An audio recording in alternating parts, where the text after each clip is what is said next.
जय हिंद दोस्तों, कुसुमपुरा क्लासेस में आप सभी का स्वागत है। कैसे हैं आप लोग?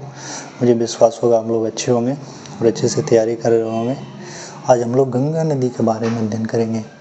गंगा नदी भारत की सबसे लंबी नदी और सबसे पवित्र नदी भी है, तो इसके बारे में हम लोग विस्तृत से जानकारी अध्ययन करेंगे।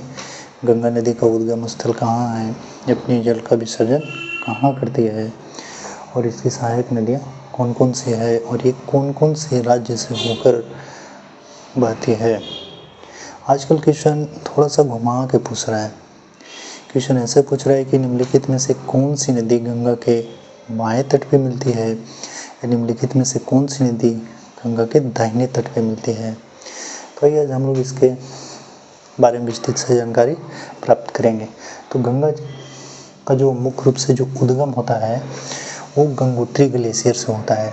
गंगा का जो मुख्य रूप से जो उद्गम होता है वो गंगोत्री ग्लेशियर से होता है।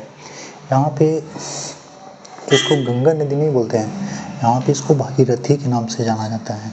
यहाँ पे इसको भागीरथी के नाम से जाना जाता है। यहाँ पे इसको क्या नाम से जाना जाता है?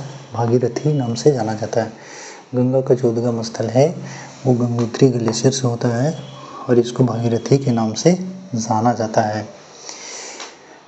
एक और नदी जो केदारनाथ से उत्पन्न होती है, उसका नाम जो है वो मंदाकिनी है।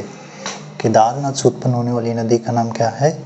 मंदाकिनी है। ठीक है, और आगे बारे में गंगा के बारे में जानेंगे। पहले सब छोटी छोटी नदियाँ हैं जो गंगा की क्या है, सहायक नदी है। इसके बारे में हम लोग थोड़ा थोड़ा जान लेते हैं, है ना। तो केदारनाथ से उत्पन्न होने वाली नदी कौन सी है? मंदाकिनी नदी है। एक बद्रीनाथ से उत्पन्न होने वाली नदी कौन सी है? अलकनंदा है। बद्रीनाथ से उत्पन्न होने वाली नदी अलकनंदा है। तो जैसे बद्रीनाथ से अलकनंदा निकलती है तो जैसे जैसे आगे आती है इसमें 3-4 नदियाँ जो है मुख्य रूप से मिलती है। इसको भी एग्जाम में पूछता है। जैसे एक नदी का नाम है धौली गंगा।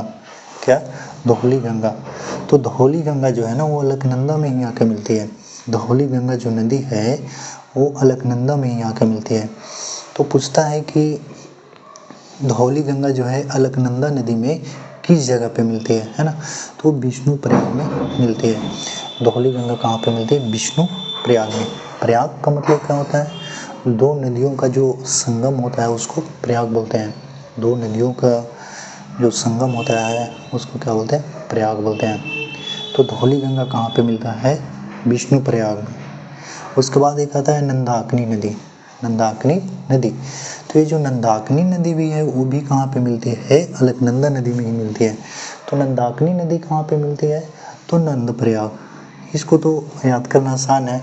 नंदाकिनी नदी अलकनंदा में कहाँ पे मिलता है? तो नंद प्रयाग में मिलता है। अलकनंदा में कहाँ मिलता है? नंद प्रयाग में मिलता है। अब आता है पिंडार नदी। तो पिंडार नदी भी कहाँ पे आके मिलती है? अलकनंदा में मिलती है। पिंडार नदी भी कहाँ पे आके मिलती है? अलकनंदा में मिलती है। तो किस जगह पे मिलती है? तो कर्णप्रयाग में मिलती है। किस जगह पे मिलती है? कर्णप्रयाग में मिलती है। फिर से एक बार देखेंगे यहाँ तक।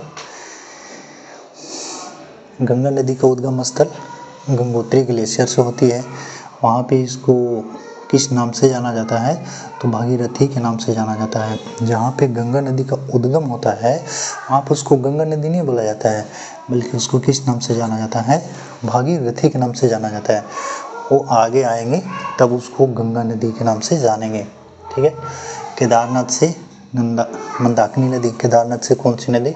मंदाकिनी नदी का उद्गम स्थल हो गया। और बद्रीनाथ से कौन सी निकल रही है? अलकनंदा। तो अलकनंदा के मुख्य 3-4 सहायक नदियां हैं, है ना। जैसे धौली गंगा है, तो धौली गंगा कहाँ पे मिलेगा? विष्णु प्रयाग में। धौली गंगा किस जगह पे आके अलकनंदा में मिलती है? तो विष्णु प्रयाग में मिलती है।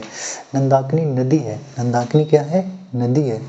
तो नंदाकिनी आके कहाँ मिलेगा? अलकनंदा में मिलेगा। तो किस जगह पे मिलेगा? तो नंद प्रयाग। नंदाकिनी नंद प्रयाग में मिलेगा। अब आता है पिंडार। पिंडार एक क्या है, नदी है। तो पिंडार किसकी सहायक नदी है, तो अलकनंदा की सहायक नदी कौन सी, पिंडार नदी। तो पिंडार नदी कहाँ पे मिलेगी, कर्णप्रयाग।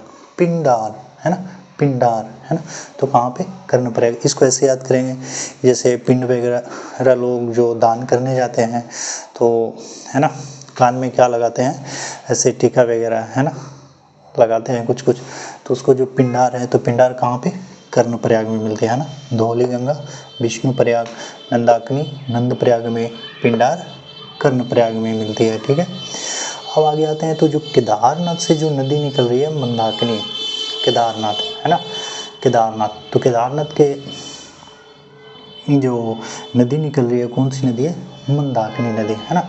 जो केदारनाथ थे वो मंद बुद्धि के थे, इसको कैसे याद रखेंगे, जो केदारनाथ थे वो कैसे थे, मंद बुद्धि के थे है ना। केदार कैसे थे, केदार एक मान लिया जाए कि व्यक्ति का नाम था, तो बहुत ही मंद बुद्धि का था है ना। तो वहाँ से याद रखेंगे कि केदारनाथ से निकलने वाली नदी मंदाकिनी नदी है ना। कौन सी नदी, मंदाकिनी नदी।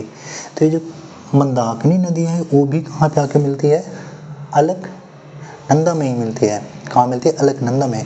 तो ऐसे भी पूछ सकता है कि मंदाकिनी किसकी सहायक नदी है ना। मंदाकिनी किसकी सहायक नदी है, तो अलकनंदा की। मंदाकिनी किसकी सहायक नदी हो जाएगी, अलकनंदा की। अलकनंदा ये आ रही है, मंदाकिनी ये, तो मंदाकिनी किस में आके मिल गई, अलकनंदा में मिल गई। तो मंदाकिनी किसकी सहायक नदी, अलकनंदा की सहायक नदी। तो देखिए मंदाकिनी जो है अलकनंदा में किस जगह पे मिलती है, रुद्रप्रयाग में मिलती है।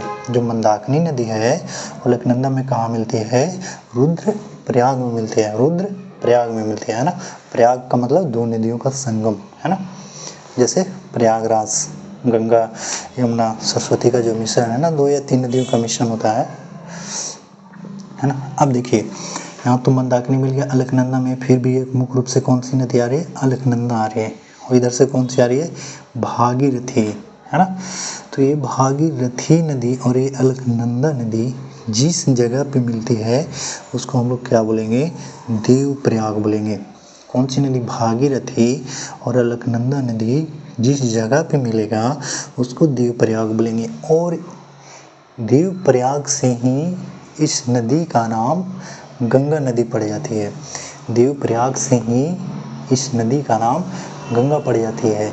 इसके ऊपर जो है गंगा नहीं बोलते हैं ना, भागीरथी बोलते हैं। इधर अलकनंदा हो गया, इधर मंदाकिनी हो गया है ना।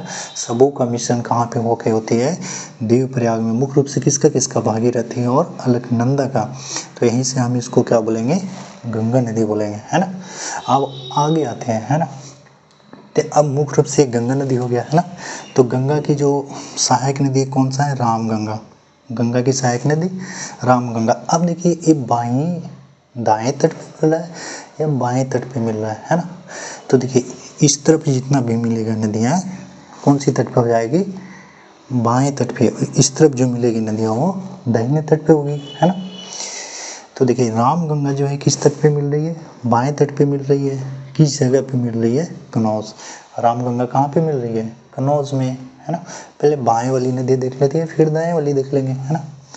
उसी तरह से गोमती नदी गाजीपुर में मिल रही है ना। गोमती नदी कहाँ मिल रही है, गाजीपुर में।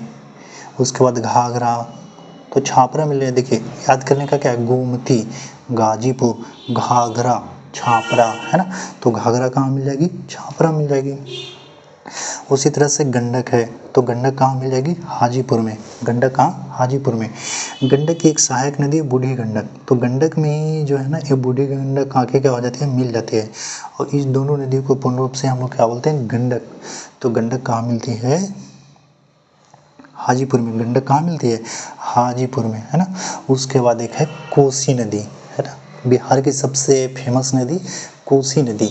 ये फेमस क्यों है, क्योंकि इसको क्या बोलते हैं, ये बिहार में बाढ़ के लिए क्या मुख्य नदी मानी जाती है ना।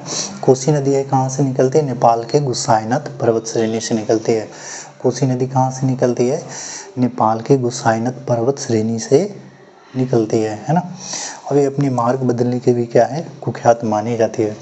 तो कोसी नदी कहाँ पे आके मिल जाती है, भागलपुर। कोसी नदी कहाँ पे आके मिल जाती है, भागलपुर में। और इसकी अंतिम सहायक नदी, गंगा की अंतिम सहायक नदी महानंदा है ना, महानंदा। गंगा की सबसे अंतिम सहायक नदी कौन सी नदी है? महानंदा नदी, पश्चिम बंगाल में मिलती है। महानंदा कहाँ मिलती है? पश्चिम बंगाल में मिलती है। तो ये सब जो है बाएं तट पे हो गए। बाएं तट पे कौन कौन, एक बार फिर से देखेंगे। रामगंगा कन्नौज में मिलेगी, गोमती गाजीपुर में, घाघरा छापरा में, गंडक हाजीपुर में, कोसी भागलपुर में, महानंदा पश्चिम बंगाल में मिलेगी। ये सब बाएं तट पे है। और दाहिने तट पे कौन कौन है? तो दाहिने तट पे मुख्य रूप से दो नदियां हैं, एक यमुना नदी है और एक सोन नदी है। एक यमुना नदी और एक सोन नदी। तो यमुना नदी कहाँ पे मिलती है? प्रयागराज में, है ना। प्रयागराज का मतलब पुराना नाम क्या था? इलाहाबाद था, है ना। तो यमुना नदी कहाँ पे मिलती है? प्रयागराज में, है ना। तो ये जो प्रयागराज में मिलता है, जहाँ पे भी क्या है, महाकुंभ मेला चल रही है ना। तो गंगा की सबसे लंबी सहायक नदी बोली तो यमुना नदी। गंगा की सबसे लंबी सहायक नदी यमुना नदी। इसकी टोटल लंबाई है 1370 किलोमीटर, है ना।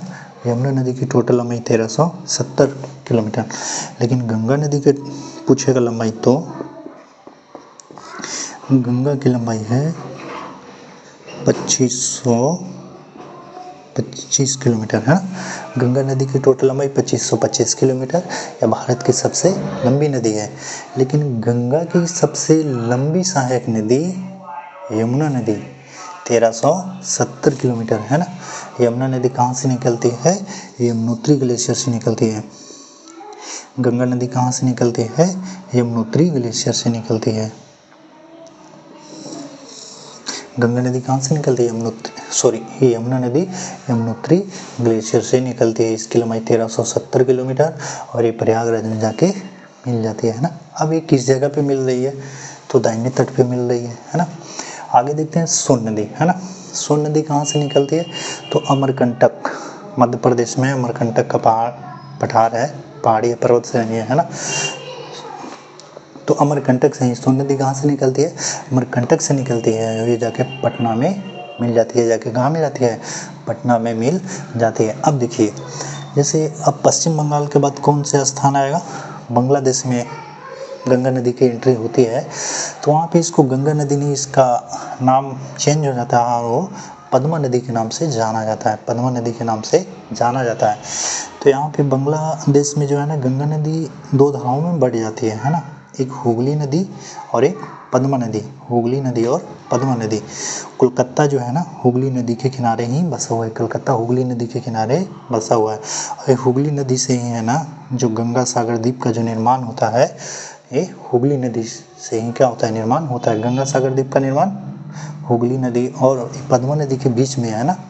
तो ये हुगली नदी से ही निर्माण होती है। तो ये पद्मा नदी, गंगा नदी को बांग्लादेश में क्या बोलते हैं? पद्मा नदी।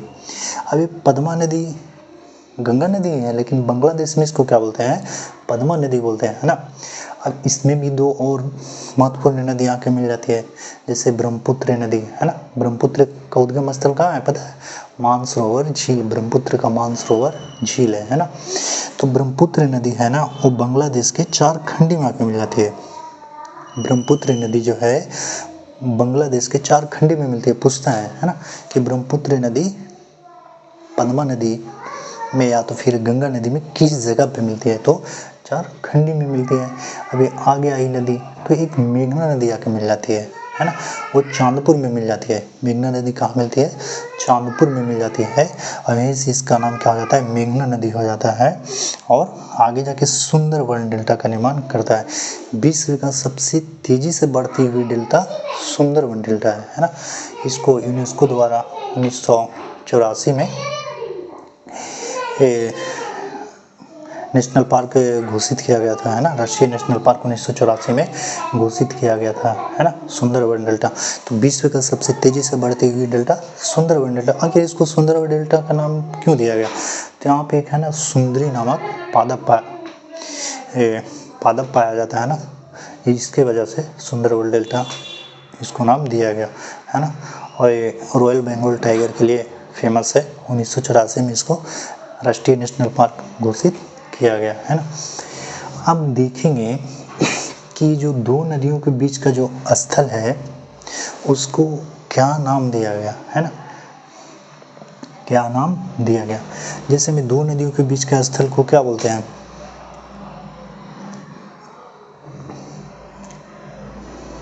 जैसे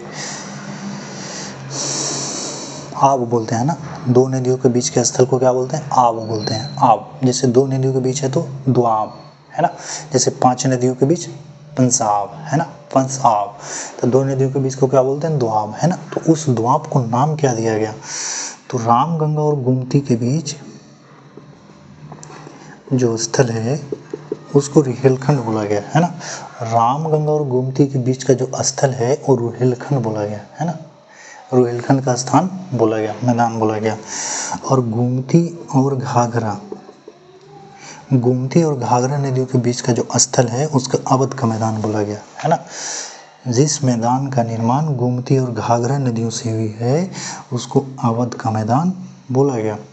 जिस मैदान का निर्माण घाघरा